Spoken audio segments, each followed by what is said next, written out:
우리 옆에 성도님과 함께 축복하겠습니다. 예수 이름으로 축복합니다. 하나님 사랑으로 사랑합니다. 우리 성도님들은 이 현대 사회의 위기가 무엇이라고 생각합니까? 그런데 저는 말씀을 준비하면서 현대 사회 위기는 그러한 군사적, 정치적, 경제적 위기보다 이 사랑의 위기가 가장 큰 위기라는 이 마음이 들었습니다. 사랑이 길을 잃고 사랑이 부패하고 이 사랑이 방향을 잃을 때 이 사회에는 정말 고통스러운 사회가 되어가고 있는 것입니다.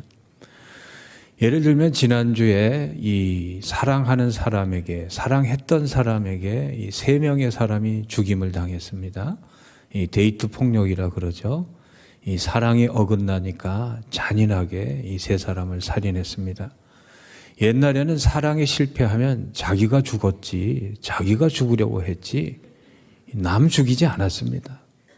그런데 세상이 참 이 사랑이 이 방향이 잘못되다 보니까 이 사랑을 받아주지 않는 대상을 죽여버리는 거예요. 이틀에 1명꼴로 이 사랑이라는 이름 때문에 죽어가는 거예요. 이것뿐만 아닙니다. 이 사랑의 대상이, 사랑의 주소가 잘못됐어요. 열렬하게 사랑하지만 사랑해야 될 사람을 놔두고 엉뚱한 곳으로 사랑이 흐를 때 이 사회가 얼마나 병들고 고통스럽고 자녀들도 그렇고 얼마나 이 신음하는 사회 속으로 살아가고 있습니까? 그래서 성경에는요, 말세의 특징에 대해서 말하는데 이 말세라는 게 뭡니까? 어떤 개인이나 사회나 국가가 망해갈 때 나타나는 현상이 있어요. 그 현상이 뭐냐면 사랑의 주소가 잘못된 겁니다. 사랑이 잘못 흐르는 거예요. 사랑이 파괴되고 사랑이 혼돈되고 사랑이 부패하는 것입니다. 디모데후서 3장 1절에서 5절에 보면 너는 이것을 알라 말세에 고통하는 때가 이르는데 그 현상 중에 하나가 2절에 보면 사람들이 누구를 사랑한다고요? 자기를 사랑한다고 하는데 자기만 사랑하는 겁니다. 돈을 사랑합니다. 이 돈이라는 것은요, 내가 부려야 할 대상이지 내가 다스려야 될 대상이지 사랑의 대상이 아니에요. 돈을 사랑하기 시작하면요, 참 돈 때문에 요즘에 자살하는 사람 얼마나 많습니까? 돈 때문에 또 살인하는 사람이 얼마나 많아요? 이 사랑의 대상이 잘못되면요, 사회가 망하는 거예요. 개인도 망하는 겁니다. 말세의 특징이에요. 디모데후서 3장 4절에 보면은 쾌락을 사랑하기를 하나님보다 더 사랑한다 이렇게 되어 있어요. 이 땅의 육신의 그러한 즐거움을 위해서, 순간의 쾌락을 위해서 정말 얼마나 많은 것들을 희생하며 살고 있습니까? 이런 말세의 시대에 오늘 하나님께서 말씀하십니다. 들으라라는 거예요. 들으라. 이스라엘 백성들에게 가장 중요한 2 단어가 있는데 그게 뭐냐면 첫째는 샬롬이라는 단어예요. 이스라엘 사람들에게 가장 중요한 것은 부요도 아니고 재물도 아니고 명예도 아닙니다. 여러분, 평안, 샬롬이라는 것은 평안하시기를 기원합니다. 이 샬롬이라는 인사를 가장 많이 하는 나라, 꼭 닮은 나라가 있는데 어느 나라일까요? 우리나라 사람들 인사할 때 어떻게 합니까? 안녕하세요. 이게 안녕이라는 게 뭐냐면 샬롬이라는 뜻이에요. 참 좋은 인사예요. 2번째 중요한 단어가 뭐냐면 쉐마라는 단어예요. 쉐마. 이 쉐마라는 것은 들으라 이 말이에요. 들으라. 그냥 들으라는 것이 아니고 가슴에 새기고 영혼에 새기고 뼈에 새길 정도로 새겨서 들으라 이 말이에요. 그러니까 마음 중심에 가장 명심해야 될 이 마음의 그러한 중심을 차지해야 될 것이 바로 이 쉐마인데 그 쉐마의 내용이 뭐냐? 그게 오늘 말씀이에요. 오늘 말씀 한번 다시 같이 읽어보실까요? 같이 한번 읽어보겠습니다. 이스라엘아 들으라 우리 하나님 여호와는 오직 유일한 여호와이시니 너는 마음을 다하고 뜻을 다하고 힘을 다하여 내 하나님 여호와를 사랑하라. 그러니까 하나님의 백성이 평생 마음에 명심해야 될 쉐마, 들어야 될 그 말씀이 뭐냐? 하나님을 사랑하는 거예요. 하나님 사랑하는 거. 여러분, 사랑에는요, 두 가지 요소가 반드시 있어야 됩니다. 대상이 좋아야 돼요.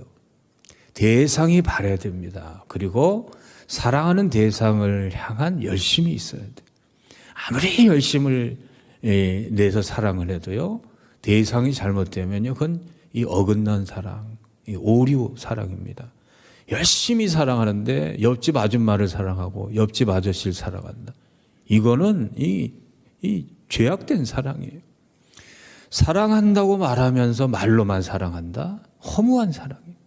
그래서 오늘 말씀에는요, 사랑에 있어서 두 가지 요소를 강조합니다. 첫째는 사랑의 대상이 누구인지를 분명히 알고 사랑을 해요. 그럼 우리의 사랑의 대상인 하나님은 어떤 분이냐? 4절에 보면 뭐라고 되어 있습니까? 그분은 어떤 분이라 그래요? 오직 유일한 여호와시다. 이 하나님은 신, 우리의 하나님, 우리가 하나님으로 모시는 여호와라는 신은 어떤 하나님이냐면 여러 속성이 있는데 유일한 하나님이시다.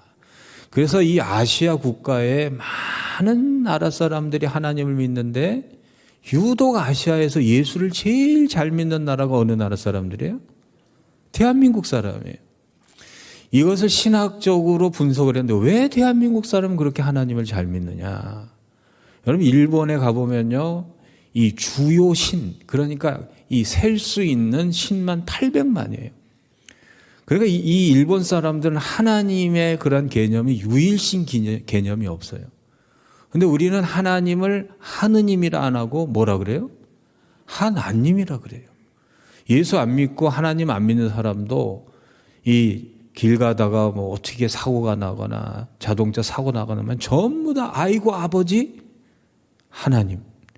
하나님이 한 분이신 하나님이란 거죠. 그러면 하나님이 한 분이시라는 그 의미가 무엇인가? 그것은 어떤 의미냐면은 여호와라는 이름을 가진 하나님만이 유일한 우리의 사랑의 대상이다. 그 말이에요. 하나님이 유일하시다. 그 말은 뭐냐면은 여호와라는 이름을 가진 신만이 우리의 대상을 받을 만한 유일한 신이다. 그 말이에요. 그러니까 내가 사랑을 해야 할 유일한 하나님은 누구라고요? 여호와라는 이름을 가진 신이에요. 예수 그리스도를 이 땅에 보내셔서 자신을 나타내신 그 여호와 하나님만 우리는 사랑해야 되는 거예요. 스가랴 14장 9절에서 그래서 하나님의 별명에 대해서 이렇게 써 있어요. 예수께서 천하의 왕, 여호와께서 천하의 왕이 되시리니 그 날에는 여호와께서 홀로 한 분이실 것이요 그의 이름이 뭐라고요? 홀로 하나이실 것이다. 여러분, 이 여호와의 이름, 그러니까 하나님의 이름이 여호와인데 별명이 있어요. 그 별명이 뭐냐면 홀로 하나이시다. 온 우주 만물에 하나님이신 분은 여호와밖에 없어요. 전부 다 가짜입니다. 전부 다 우상이에요.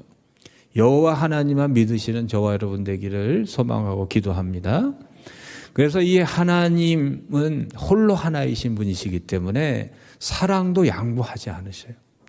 하나님 외에 다른 존재를 사랑하는 것을 하나님은 허용치 않아요. 그래서 성경의 다른 영역에서는, 다른 부분에서는 하나님을 어떻게 묘사하고 있냐면 출애굽기 34장 14절에 보면 너는 다른 신에게 절하지 말라. 여호와는 무슨 하나님이에요? 질투라 이름하는 질투의 하나님이시라.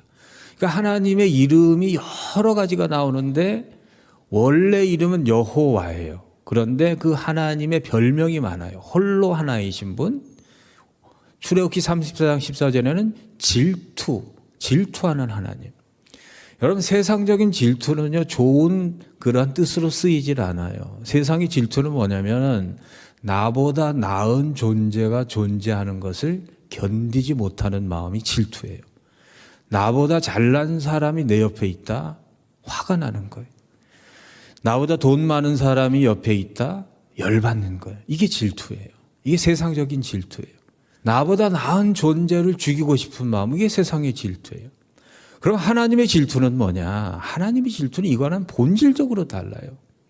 세상의 질투는 나보다 나은 존재를 견딜 수 없는 마음이지만 하나님은 창조주십니다. 아니, 창조주가 자기가 지은 피조물이 정말 아름답고 보기 좋다고 해서 질투를 느낀다? 말이 안 되는 거예요. 자기가 만드신 피조물이 영광을 받을 때 더 기뻐하고 즐거워하고 하나님께서 우주 만물을 창조하시고 보시기에 좋았더라 그랬지 질투했더라 그런 말이 아니에요. 그럼 하나님의 질투는 의미는 무엇인가? 잘 들으시기를 바랍니다.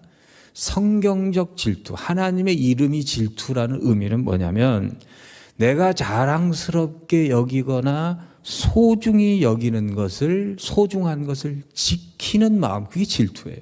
인간은 교만하기 때문에 질투하지만 하나님은 사랑하시기 때문에 질투하는 거예요. 인간의 질투는 미움과 살인을 가져오지만 하나님의 질투는 사랑을 회복합니다. 세상의 그러한 데이트 폭력이나 이 사랑 때문에 이 사람을 죽이는 거는요, 이거는 세상의 질투, 타락한 질투예요. 교만의 뿌리를 둔 질투는 파괴적이고 살인적이지만 사랑의 뿌리를 둔 질투는 지키고 회복하는 질투예요. 그래서 하나님의 질투는 사랑의 표시인 줄로 믿으시기를 바랍니다. 하나님의 질투는 우리에 대한 사랑의 강렬함을 표현하는 거예요. 사랑하는데 어떻게 질투하지 않을 수 있습니까? 그래서 사랑을 하기 위해서는 하나님을 알아야 되는데 이 하나님은 사랑의 하나님이라 그러잖아요. 우리가 사랑해야 될 하나님은 어떤 사람인가? 여러분, 우리의 대상인 하나님을 알기 위해서는요, 사랑이 뭔가? 사랑이 도대체 무엇인가? 이렇게 한번 생각을 해보세요. 하나님이 창조하신 우주 만물 중에서 가장 영광스러운 창조물이 뭐냐면 빛이에요, 빛. 이 빛이란 게 얼마나 오묘하냐면은 온 우주 만물에 빛이 가득 차도 빛은 무게가 없어요. 무게가 없는 존재가 열을 전달하고 밝음을 전달을 해요.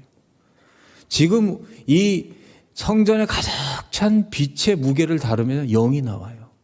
근데 무게는 0인데 거기에 열과 그러한 빛을 전달하고, 그런데 온 우주 만물에 하나님과 교제하며 하나님과 관계하며 하나님과 주고받는 사랑을 할 수 있는 존재는 딱 한 존재예요. 누굴까요? 사람이에요, 사람. 여러분, 나란 존재가 이만큼 위대한 존재라는 것을 인식하시고 믿으시기를 바랍니다. 그래서 하나님은 나를 태양보다 더 고귀한 존재로 생각하시는 거예요. 왜냐하면 하나님은 나와 교제하기를 원하시고 이 모든 우주 만물을 창조하신 하나님과 교제할 수 있는 유일한 존재는 인간밖에 없어요. 원숭이나 사자나 아무리 뛰어난 동물도요, 하나님과 교제할 수가 없어요. 그럼 사랑이라는 게 뭐냐? 그래서 사랑은요, 하나님과 주고받아야 사랑인 거예요. 이러한 사랑을 하는 그런 저와 여러분 되기를 소망합니다. 그럼 사랑은 어떻게 해야 되느냐? 사랑의 대상을 분명하게 해야 돼요. 우리는 하나님 외의 것을 사랑하면 안 돼요. 그럼 하나님 어떻게 사랑을 해야 되냐? 첫째로 무엇을 다해서? 마음을 다해서. 두 번째는 뜻을 다해서. 세 번째는 힘을 다해서. 다해서를 3번 반복해서. 이 다한다는 얘기는 그냥 대충 한다는 게 아니고 최선을 다해서 이 최상급의 그러한 표현을 3번 반복했다는 것은요, 이처럼 큰 사랑을 해낼 수 없는 만한 사랑으로 사랑을 하라. 내가 사랑을 하는데 이보다 더 열심을 낼 수 없는 그 사랑으로 사랑하라, 그 말이에요. 다해서 사랑을 하라는 얘기는 최선을 다해서 사랑을 하라는 거예요. 첫째, 무슨 최선을 다해야 된다고요? 마음에 최선을 다하라는 거예요. 여러분, 이 마음을 다해서 사랑이 진짜 사랑입니다. 사랑은 마음을 다해야 된다는 거예요. 마음을 다한다는 건 뭐냐면은 온 마음으로. 사랑은요, 마음이 갈리면 되지 않아요.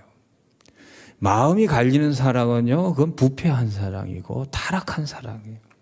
온 마음으로 사랑한다, 전심으로 사랑한다, 이 말은 또 어떤 의미냐 하면은, 제가 한번 여쭤볼게요. 어떤 사람의 외모나 어떤 사람의 재물이나 어떤 사람이 권력 때문에 사랑한다면 이게 진짜 사랑일까요? 진짜 사랑은 그런 게 아니에요.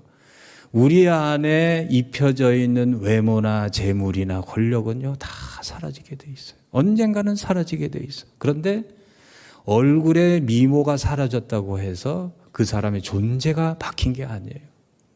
얼굴이 예쁘건 안 예쁘건 그 존재는 그대로인 겁니다. 그럼 이 마음을 다해서 사랑한다. 그 말은 뭐냐면은 그 존재 자체를 사랑하는 거예요. 마음이 가지 않는 사랑, 무엇 때문에 사랑하는 사랑, 조건적으로 사랑하는 것, 계산적으로 사랑하는 것. 여러분 다 사람은요, 하나님 안에서 사랑의 온전한 사랑을 회복하지 못하고 사랑이 거듭나지 못하면요, 전부 포장된 사랑이에요. 결국은 자기를 위해서 사랑을 하는 겁니다. 우리도 그렇게 사랑하고 있어요.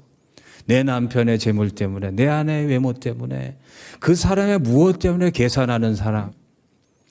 하나님 우리를 어떻게 사랑하셨습니까? 계산하지 않고 사랑하셨어요.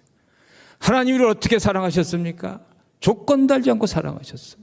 우리가 아직 죄인 되었을 때 하나님의 아들 예수 그리스도를 이 땅에 보내셔서 사랑받을 만한 어떠한 자격이나 어떠한 공로나 어떠한 이 자격도 없는 우리를 무조건적으로 계산하지 않고 사랑하신 그 하나님이 그 사랑을 우리에게 원하시고 계시는 거예요.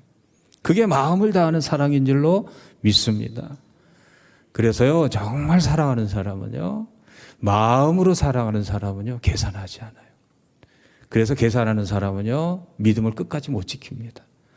교회 믿음 생활하면서 좋은 일이 있을 때는 아주 할렐루야 아멘 하고 그러고 다니고, 예수 믿는 것 때문에 손해보고 핍박당하고 시련당하고 그러면요, 뒤도 안 돌아보고 가버려요. 이건 가짜 사랑이에요. 우리 마천세계로 교인들은요, 마음으로 사랑하는, 진짜 사랑하는 성도 될 수 있기를 소망하고 기도합니다. 이 사랑 때문에 세상이 이렇게 힘든 겁니다. 자기 사랑이 실패하니까 남을 죽여서라도 자기의 사랑을 지켜내려는 극단적인 이기적인 잔인한 사랑, 이런 부패한 사랑, 길 잃은 사랑, 가득 찬 이 사회 속에서 하나님의 백성은요, 진정한 사랑은 마음을 다하는, 계산적이지 않은, 조건이 없는 하나님의 사랑을 닮은 사랑이라는 것을 해내야 될 줄로 믿습니다. 그 사명이 성도에게 있는 줄로 믿습니다. 사랑은 어떻게 해야 되느냐? 첫째는 마음을 다해서 해야 합니다. 두 번째는 뜻을 다해서 사랑하고, 한국말로 번역하면 영혼이에요.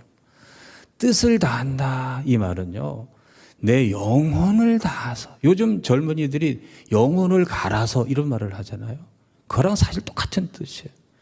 그런데 다른 의미는 뭐냐면요, 이 하나님 믿지 않는 사람은 뜻을 다한 사랑을 할 수가 없어요. 영혼이 죽었기 때문에. 뜻을 다하는 사랑, 영혼을 다해서 할 수 있는 사랑은요, 거듭난 하나님의 백성만이 할 수 있는 사랑인 줄로 믿으시기를 바랍니다. 거듭나지 않은 사람, 영혼이 죽은 사람, 그 사람 하나님을 사랑할 수가 없어요. 믿을 수 없는 하나님 사랑, 볼 수 없는 하나님 사랑, 그 하나님 어떻게 사랑하겠어요? 그래서 이 뜻을 다하는 사랑은요, 거듭난 하나님의 백성들만 해낼 수 있는 사랑. 그래서 뜻을 다하는 사랑은 영혼을 다해서 사랑하는 사랑. 그럼 영혼을 다해서 사는 사랑은 어떤 사랑인가? 여러분, 영혼을 다하는 사랑은요, 하나님과 관계된 모든 것을 사랑하는 사람이에요. 영혼을 다해서 사랑하는 사람은요, 하나님의 성전을 사랑합니다. 예배를 사랑합니다. 하나님과 함께 있는 기도를 사랑하고, 말씀을 사랑하고, 하나님과 동행한 그 삶을 사랑하게 돼 있어요. 그래서 하나님과 사랑에 빠진 사람은요, 예배에 빠지질 않아요. 모든 예배에 감격과 즐거움과 기대함과 설렘, 마치 첫사랑에 빠진 연인처럼 하나님을 만나기 위해서 영혼의 사랑을 하는 사람은요, 하나님과의 만남을 이런 사랑으로 한다는 거예요. 우리 마천세계로 교인들이 예배를 하나님께 드리는데 형식적인 예배, 사랑이 빠진 예배, 영혼이 빠진 예배, 그런 예배 드리지 말고 정말 영혼을 갈아 넣어서 드리는, 영혼을 다하는 예배 드릴 수 있는 저와 여러분 되기를 소망하고 기도합니다. 세 번째 사랑은 어떻게 되는가? 하나님을 사랑하는 사랑은 힘을 다해서 사랑해야 돼요. 이 힘에 해당하는 메오드라는 단어는 행동이라는 뜻이에요. 삶이라는 뜻이에요. 여러분, 사랑에는요, 말과 혀로만 사랑하는 것이 아니라 행함과 진실함으로 해야 진짜 사랑인 줄로 믿습니다. 사랑한다고 하면서 말로만 사랑한다, 나의 희생이나 헌신이 없는 사랑, 그건 가짜예요. 다. 하나님께서 우리를 사랑하실 때 어떻게 사랑하셨습니까? 삶으로, 행함으로. 가장 사랑하는 아들을 죽이시기까지 삶으로, 행동으로 사랑하셨다. 어거스틴은 그래서 사랑은 운동이라 그랬습니다. 사랑하면은요, 반드시 운동하게 돼 있어요. 사랑이 운동이라는 것은 사랑하면은 움직이게 돼 있어요. 사랑하면요, 자꾸 그 사람 곁으로 갑니다. 몸이 움직이게 돼 있어요. 그쪽 방향으로 흐르게 돼 있어요. 내 마음에 사랑이 있다면, 하나님을 향한 사랑이 있다면 그 사랑하는 하나님께로 내 몸이 움직이고 마음이 움직이고 나의 시간이 움직이고 재물이 움직이고 다 움직일 줄로 믿습니다. 하나님 우리를 사랑하셨는데 삶으로, 행동으로 사랑하셨어요. 요한일서 4장 10절에 보면 이렇게 말씀합니다. 같이 읽어보겠습니다. 사랑은 여기 있으니 우리가 하나님을, 같이 읽어보겠습니다. 사랑은 여기 있으니 우리가 하나님을 사랑한 것이 아니요 하나님이 우리를 사랑하사 우리의 죄를 속하기 위하여 화목제물로 그 아들을 보내셨습니다. 우리를 얼마나 사랑하시면 자기 아들을 죽여서라도 나를 살리신 행동의 사랑, 그게 우리 하나님의 사랑이에요. 그래서 우리도 하나님을 사랑할 때 말로만 사랑할 것이 아니라 행동으로 사랑해야 됩니다. 행동으로 사랑하는 사랑은 어떤 사랑인가? 여러분, 사랑을 하면요, 아깝지가 않아요. 사랑하면요, 재물이 아깝지 않습니다. 시간이 아깝지 않아요. 내게 가장 소중한 게 뭡니까? 재물과 시간 아니겠어요? 사랑에 빠지면요, 사랑하는 대상과 하는 대상을 위해 쓰는 재물이 아깝지 않고 시간이 아깝지 않아요. 사랑이 떨어지면 다 아까워요. 하나님께 드리는 시간이 아깝습니까? 하나님께 드리는 그 무엇이 아깝습니까? 다른 데 문제가 있는 게 아니에요. 내가 더 가난해져서 그런 게 아니고 내가 더 바빠져서 그런 게 아니에요. 사랑이 떨어져서 그런 거예요. 사랑을 회복할 수 있는 저와 여러분 되길 주여로 축복합니다. 요한일서 5장 3절에 보면 이렇게 기록되어 있습니다. 같이 읽어보겠습니다. 사랑하면요, 무겁지 않아요. 여러분, 말씀을 지키고 예배를 하고 사랑 떨어지면 무거운 거예요. 가볍게 돼 있어요. 하나님을 사랑하는 것도 가볍고 주의 성전을 위해 봉사하는 것도 가볍고 매주 나와서 우리 시원 찬양대 찬양하는 게 가벼워요, 무거워요? 세 분만 가볍다 그러지. 네? 여러분, 사랑하면 가볍습니다. 가벼운 사랑하시길 주의 이름으로 축복합니다. 마지막 말씀 신명기 5장 10절 읽어보겠습니다. 나를 사랑하고 내 계명을 지키는 자에게는 천대까지 은혜를 베푸느니라.